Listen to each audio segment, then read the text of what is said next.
నమస్కారం, అస్సలాము అలైకుం. నా పేరు షేక్ షామీర్ బాషా, రైల్వే కోడ్ నియోజకవర్గం పెనగల్ మండల వాసిని. ఈరోజు రైల్వే కోడూరు జనసేన ఎమ్మెల్యే అరవ శ్రీధర్ గారికి సంబంధించిన ఒక వీడియో సోషల్ మాధ్యమాల్లో వైరల్గా అయింది. దాంట్లో ఆయన ముస్లిం సమాజానికి సంబంధించి ఆయన చాలా వల్గర్గా మాట్లాడాడు ముస్లిం మహిళల గురించి.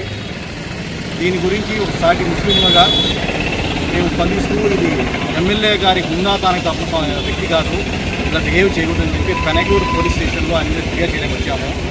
ఆయన నైతికంగా బాధ్యత వహిస్తూ తన ఎమ్మెల్యే పదవికి రాజీనామా చేయాలి, లేకుంటే ఎందుకు అలా చెప్పవలసి వచ్చిందో ఆయన వివరణ ఇవ్వాలి. ఒక నియోజకవర్గ ఎమ్మెల్యే అన్న తర్వాత అన్ని కులాలకు అన్ని మతాలకు సంబంధించిన వాళ్ళందరూ ఎమ్మెల్యే దగ్గరికి వస్తారు, ఏదో అవసరం ఉండి ఏదో పనులు చేస్తారని చెప్పి.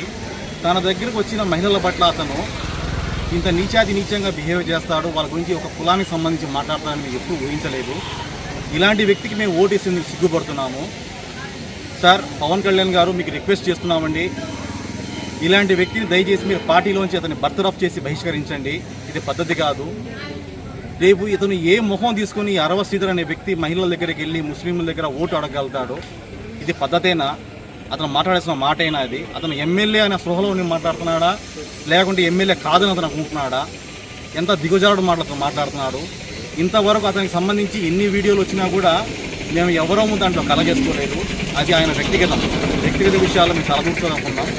ఇది ముస్లిం సమాజ మహిళలను ఉద్దేశించి అతను అన్నాడు కాబట్టి మేము స్పందించవలసి వచ్చింది ఈ విషయం మీద.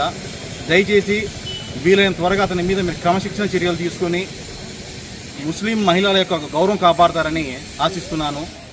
రూపానందరెడ్డి గారు, మీరు ఏం చెప్పదలుచుకున్నారు? ఈ అరవ శ్రీధర్ వ్యక్తిని పక్కన పెట్టుకుని ప్రభుత్వ కార్యక్రమాల్లో అతని మీద త్రిసభ్య కమిటీ వెరిఫికేషన్ ఉన్నప్పటికీ మీ కుటుంబ సభ్యులు అతను తీసుకుని తిరుగుతున్నారు. ఏమనుకుంటున్నారండి? అతను అంత అవసరమా మనకు? మనం ఏమన్నా తమిళనాడులో మ్యాజిక్ ఫిగర్కు దూరంగా ఉంటే మనం ఏమన్నా ఒక సీటు తేడాతో మనకి ఏమైనా గెలుచుకున్నామా? అతను దూరం పెట్టండి, క్రమశిక్షణ చర్యలు తీసుకునివ్వండి, పనిష్ చేయండి. ఇంతకుముందు వీడియోలో కూడా వేరే మహిళల మీద చాలా అనుచిత వ్యాఖ్యలు చేశాడు, ఇప్పుడు ఇదే విధంగా చేస్తున్నాడు. ఆయన పందా మార్చుకోవట్లేదు. దయచేసి మీరు ఒక టీడీపీ నియోజకవర్గ ఇన్ఛార్జిగా, అతను మీ అనుచరుడిగా అతన్ని వారించవలసిన, మందలించవలసిన అవసరం మీ మీద లేదంటారా? కరెక్ట్ కాదు రూపానందరెడ్డి గారు. అతన్ని మీరు దయచేసి మందలించండి, అతని మీద మీరు యాక్షన్ తీసుకోండి. లేదు అతని బిహేవియర్ ఇదే విధంగా ఉంటే రాబోయే రోజుల్లో అతను మండలాల్లో తిరగలేడు. అతను రేపు స్థానిక సంస్థల ఎలక్షన్ల ప్రచారానికి వచ్చినా కూడా ఖచ్చితంగా అతనికి ఈ బుద్ధి చెప్తాము. ఇది పద్ధతిగా కాదు, అతని పద్ధతి మార్చుకొని చెప్పండి.